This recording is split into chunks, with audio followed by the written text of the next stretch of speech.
Ladies and gentlemen, hey, hi, how you doing? Welcome back to the channel. So, as we all know, yesterday was a pretty crazy day for Call of Duty, and that's kind of just putting it lightly. You know, we got the 1.18 patch, and that introduced several new features, including a new multiplayer map, a new operator, some new modes for multiplayer and Warzone, and plenty more as well. But the face value changes were not the only thing that the update brought to the game, as there were also a ton of leaked files that preview various Season 3 content added in too. However, that is still not everything that the 1.18 update had within it, as in the time since the patch went live, myself and several other players have stumbled across quite a few other secret changes that the update implemented into the game, and those were simply never mentioned in any patch notes. So today, we're looking into all the secret changes and updates that really came to the game with update 1.18. So if you enjoyed the video at any point, let me know by dropping a like on it. And of course, if you're new here, I am always covering the latest news and intel regarding everything Call of Duty, multiplayer, Warzone, you name it. So feel free to subscribe if you want to stay up to date with all of that. Now, the first change that we ended up seeing actually came via a smaller hotfix or game settings change later last night. But I did want to bring it up here just because it didn't happen alongside the larger update yesterday, and thus you might have missed it unless you were just playing when it happened. But over in multiplayer, we actually got an additional playlist for the foreseeable future, as Cabin Fever is now live for everyone. So Cabin Fever is described as a small map mosh pit, and it features the maps of Rust, Shipment, Hackney Yard, Gunrunner, and also Shoot House, and the modes of Team Deathmatch, Domination, Headquarters, Kill Confirmed, and finally Hardpoint. I know I've seen a ton of players, whether it be in the comments on my videos or over on the subreddit or over on Twitter, wherever, asking for a small chaos mosh pit, and that is essentially what this is here. So if you've got multiplayer and you're looking to level up your weapons for Warzone, or honestly just in general, or you want some pretty fast-paced games for a decent amount of XP, Cabin Fever might be the way to go while it is available. Anyways, there were actually a ton of different Warzone changes in this update that I never saw any mention of whatsoever, including the addition of a kill counter over in Plunder. Now, for now, we do only have the Blood Money Plunder variant available, but for those who are actively playing Plunder, you'll now notice that in the top right above the beta watermark, there is an active kill count in play. Previously, the only way to check the amount of eliminations you had in a match of Plunder was to go in and manually check the scoreboard, which, just being honest, is not always the most convenient thing to do. You know, Battle Royale was the only Warzone mode to actually feature a full-on kill counter on the screen, but now Plunder has it as well. So yeah, a small change, but I would say it is definitely appreciated nonetheless. Now, another change that was actually pretty big that honestly I'm surprised wasn't mentioned in any patch notes is that of the brand new ammo conversions available on the Model 680 shotgun. Now, yesterday we covered the new caliber conversion pack in the store, which is deemed Dragon's Breath, as it features the new Fire Drake 680 blueprints, and that blueprint has the Dragon's Breath 6R mags on it. However, there's actually 3 other new caliber conversions for the 680, for a total of 4 that went under the radar in any patch notes. So here we see that we've got the 12 gauge 6R mags, which use 6-round detachable magazines for faster reloads, but you can't use any custom barrels with this attachment, and it also does provide a faster aim down sight speed. Then we've got the Slug 6R mags, which use 437 GR hardcast slugs, and these have a faster reload as well, and ultimate stopping power as the game says, but once again, you cannot use any custom barrels here.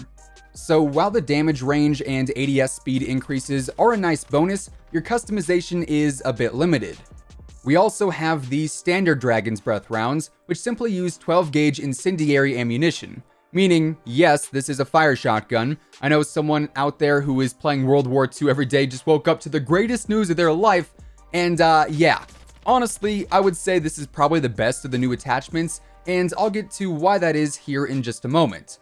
But of course, we do also have the Dragon's Breath 6R mags as well. These come with that blueprint, as I said, and these also feature the faster reload, but once again, you cannot use a custom barrel. So you might be asking, why is the normal Dragon's Breath rounds the best out of all the new ammo types? And frankly, I think it comes down to customization. You know, you can't use any custom barrels with any of the other options, meaning you are very limited in your range. But if you were to use the standard Dragon's Breath, you can add the Liberator or the Sport Barrel to get some extra range, and you could also pair that with the Monolithic Suppressor even, and extend that range even more, which is going to give you more range than the other barrels in exchange for a slower reload. So in my mind, the standard incendiary rounds are more worth it at the end of the day. But yeah, now in Warzone and multiplayer, you can actually use a fire shotgun if you so choose, but beware, it's probably going to cause some rage most likely. So you never know, you might be getting some messages after the match with some choice words, I guess you could say. Now, the next secret change is yet another small one. There is simply a brand new Call of Duty Warzone Modern Warfare logo that appears on the Connecting to Online Services screen when you first launch the game. This honestly doesn't really affect anything whatsoever, but in the spirit of changes that were never mentioned, I figured it deserved a spot in the video. Then, the next change that I know affected a lot of people, at least judging from my comments yesterday, was the update to the Battle Royale button layout for controllers. Now, yes, in the patch notes yesterday there was mention of the brand new bumper ping button layout, which allows you to use your bumpers to ping locations on the map or in-game instead of using the D-pad.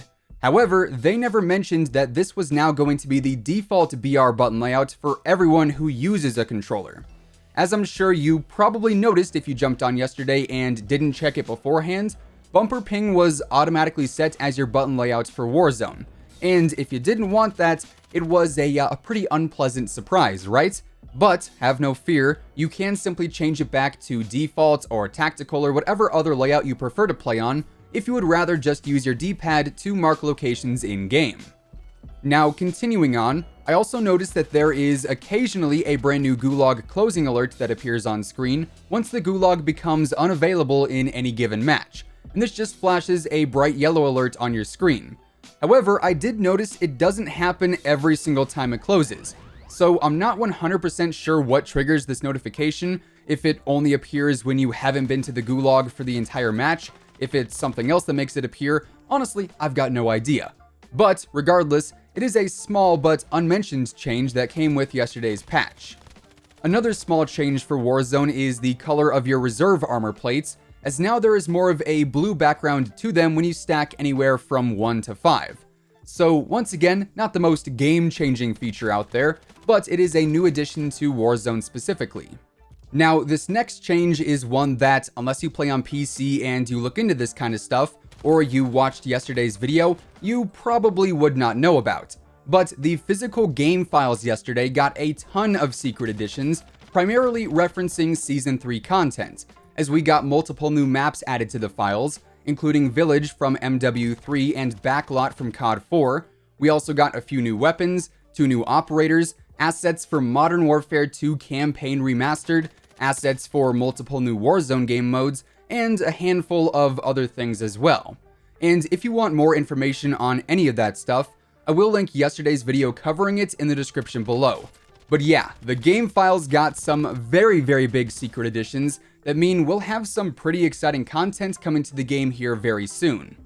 Now, jumping back to multiplayer for the final change today, ANIYAH Palace also got a small but noticeable change yesterday, and honestly, it's one that I don't really think is all that great, as they actually zoomed in the minimap a little bit, so the area in which you can see is now a whole lot smaller. Now, ANIYAH Palace, as I'm sure you guys know, is not the smallest map in the world, so having that more zoomed out minimap is going to allow you to see a greater area of the map in general. So now, it doesn't matter even if you have a square or a circular map, it is way more zoomed in, and a lot harder to gauge enemy and teammate locations all around. So yeah, like I said, it is a small and secret change that honestly I'm not really a huge fan of. Anyways, with all of that being said, those are effectively all of the hidden changes that I found after the 1.18 patch, but of course, if you know of any others, be sure to drop those down in the comments below. If you guys enjoyed the video, let me know by dropping a like on it, and of course, if you're new here and you want to stay up to date with the latest Call of Duty news and intel, updates and leaks, and everything in between, feel free to subscribe with your notifications turned on. That way you'll always know when I upload a new video. As always, if you want to check out any of my partners, be sure to use code IMMORTAL on all Scuff, G Fuel, Control Freak, and Respawn products. All of those links can be found down below, and once again, thanks so much for tuning in. Until next time, take it easy, have an awesome rest of your day, and I'll catch you guys later. Peace out.